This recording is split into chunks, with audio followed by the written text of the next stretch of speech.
fix Instagram cannot create close friends list. Welcome back everyone to this new tutorial video. Now if you're having issues creating your account, if you're having issues creating a close friends list within Instagram, let me show you a few solutions that you can try out. Now the first thing that you can do is check if the issue is with the app. So what you can do in this situation is try to uninstall Instagram from your device and then again re-download it. So if the application is currently glitching right now, this first solution will exactly help to solve your issue.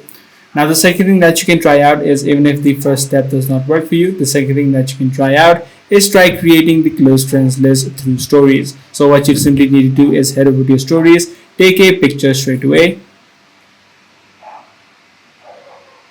So once you take a picture or a video for your stories, on the bottom right, you'll be able to see the option called close friends. So in this situation, you'll be able to pick the exact people that you want to add into your close friends list. So if the standard way is looping or is not working, this second method will help to create and solve your issues. So I do hope this guide video did help you out. If it did, be sure to subscribe. I'm going to see you in the next one.